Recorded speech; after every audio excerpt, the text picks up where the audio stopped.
one of the ways to win big in the music business is owning and protecting your masters and your IP. So we're going to talk to Gotti about the importance of owning your masters and what it actually means to own your masters.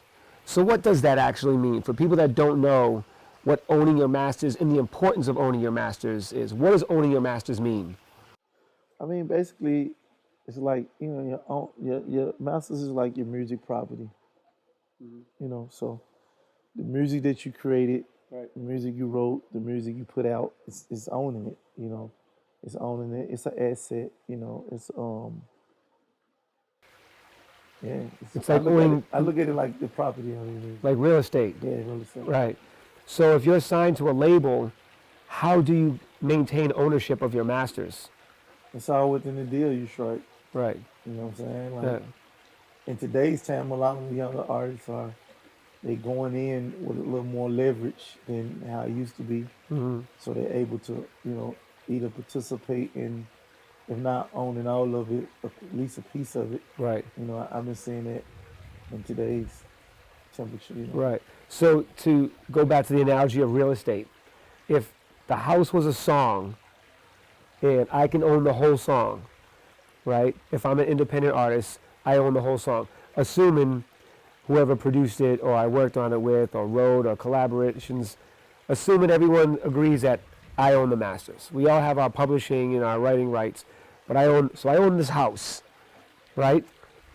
Now explain to somebody watching this the difference between participating in the masters. Say I signed to a label and we both own the masters. What does that mean? I mean, if you both own it, it's like another partnership. It's like if me and you own something. If me and you own this book together, you know what I'm saying? If we want to do something with it, me and you both got to agree on it. Right. To do it. Right. If I own the book by myself, I make the sole decision. Right. Right. So if you're going to sign a major record label to a major record label and you have your songs, when you sign that deal, as Gotti was saying, unless you have the leverage to negotiate otherwise, they're more than likely going to own the masters to your music. Yeah, more than likely that's how it's been going for years, because it all come down to leverage. Because Right. Again, if you a kid that just sent in your demo and they believe in just your skill, but they putting up $20 million to try to make your skill turn into a reality.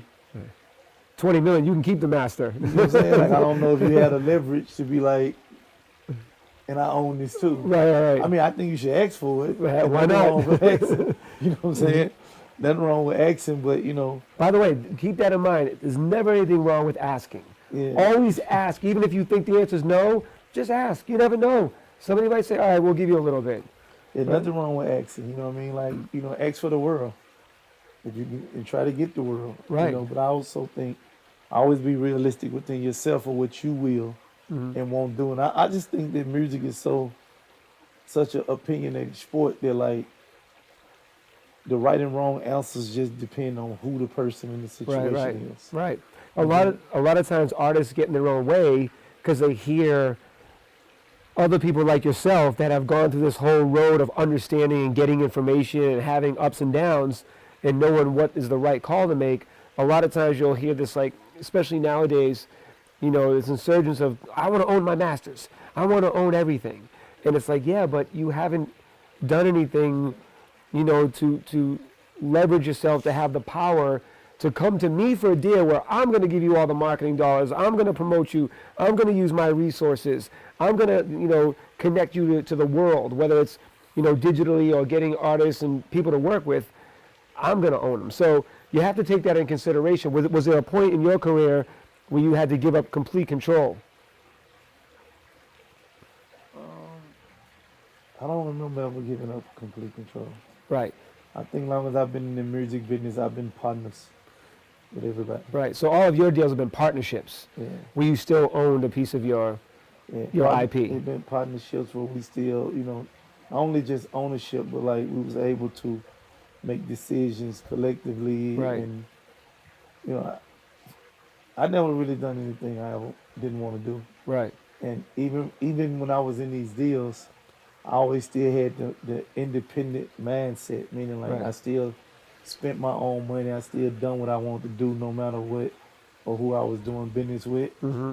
You know, and I don't even know if it's good to say, but it's just me. You know, Yeah.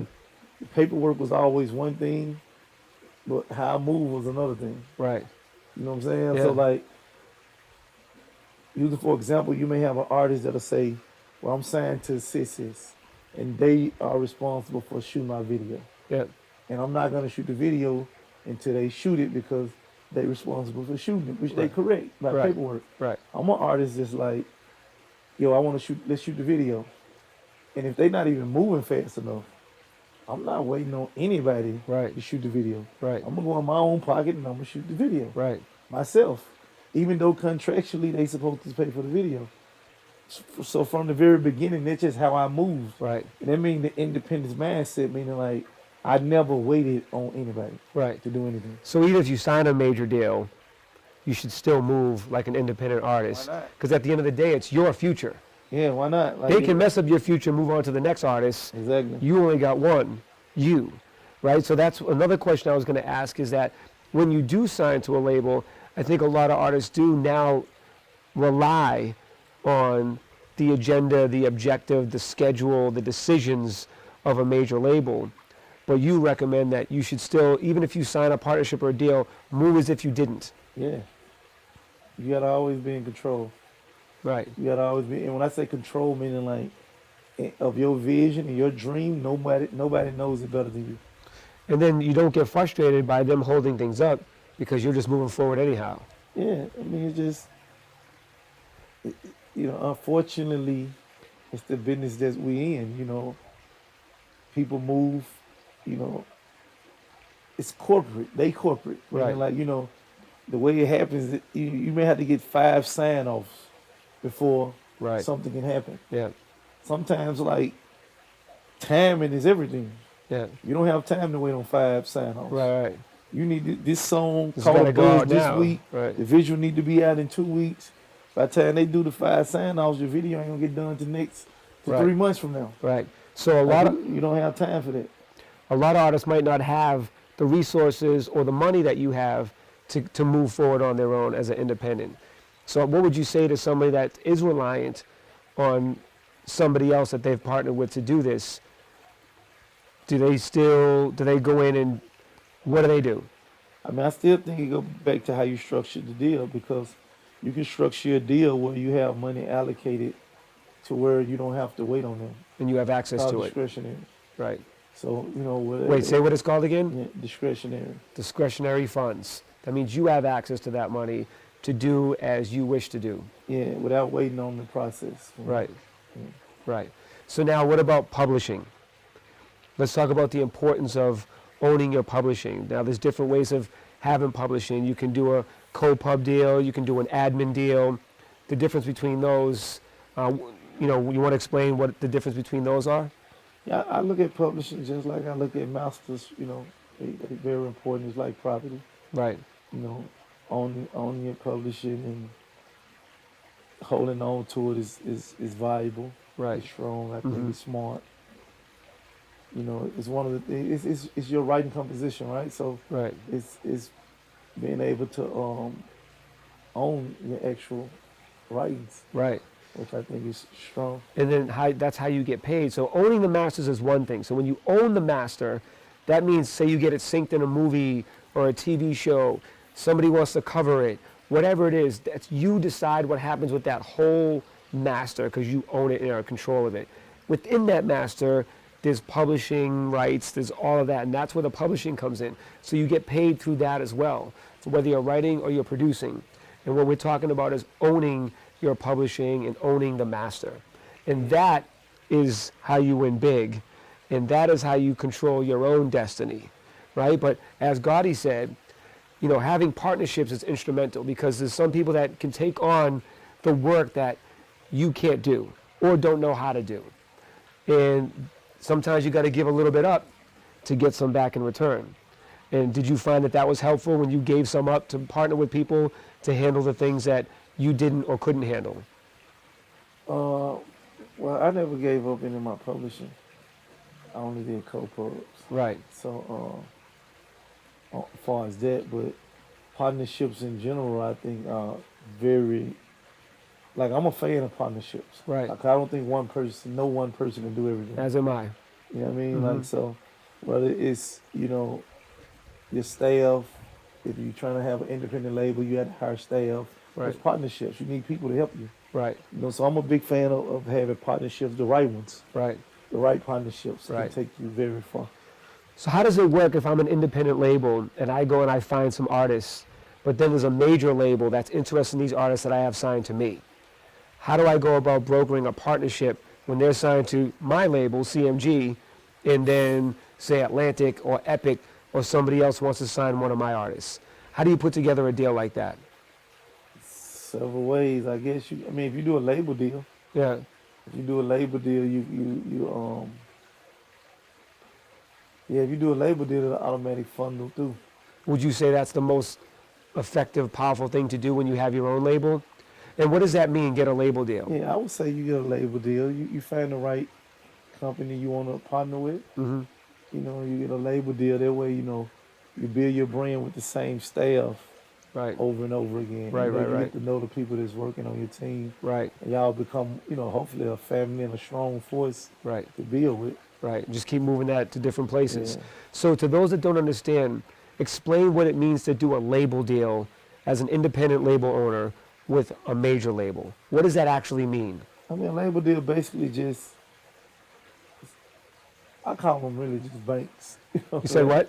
I really call them banks. Yeah. It's like somebody who funded. Did a partnership with the bank? Yeah, yeah. It's like, the bank, but you got to, hopefully you're doing it with a major that got experienced employees other than the money.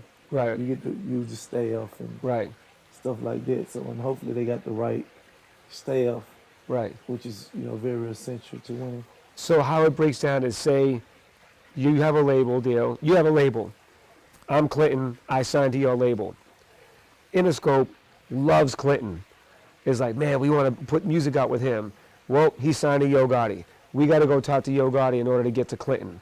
Yo Gotti then goes to them and says, yeah, we can do a partnership with my label, and it funnels through my label, and I use your resources to amplify Clinton.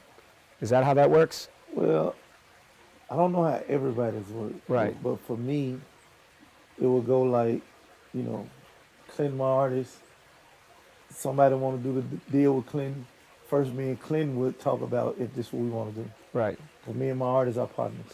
right, So we would both talk about what we want to do. And if that's what we want to do, then we'll bring them to the table. And we both will make the decision on if you want to go with them and what the logistics going to be right. on it.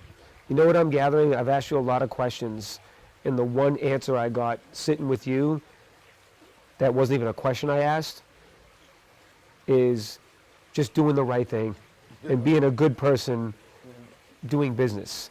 Ultimately, like everything you're saying and how you're conveying the answers leads to one of the biggest things that I try to teach in this book, which is mentality and psychology, the principles and the values and having manners and just doing the right thing. And I think Gotti's a shining example of what it is there's a lot of logistical things, there's a lot of experience, a lot of strategies that we're showing you and teaching you right now about being independent or starting a label. But the underlying most important thing that I think that's coming from Gotti is partnerships. Just be communicative, whether with the partners you're going to work with, whether it's an artist you sign, whether you're the artist yourself going to go do a deal with a label, and just doing good business and being fair. I think that's the best way to win big. Yeah, that'll take you far. Right. Because my thing is if you hustle right with the right people, you eat with them forever. Or Right. you can hit a lick off a person and it's a one-time thing. Right. We don't hit licks. Right. You know what I'm saying? Yeah. Like, we put in the work. Right. You know what I mean? Yeah. Yeah. So if you haven't learned the importance of being independent or how to be independent, listening to Yo Gotti, then maybe you shouldn't be independent. So yeah, man. So you know what to do now, and there's a lot of different things to consider if you want to be independent or if you want to go major. There's pros and cons on both sides, but ultimately, building relationships and partnerships is a strong foundation to winning big in the music business, right? Of course. Get familiar.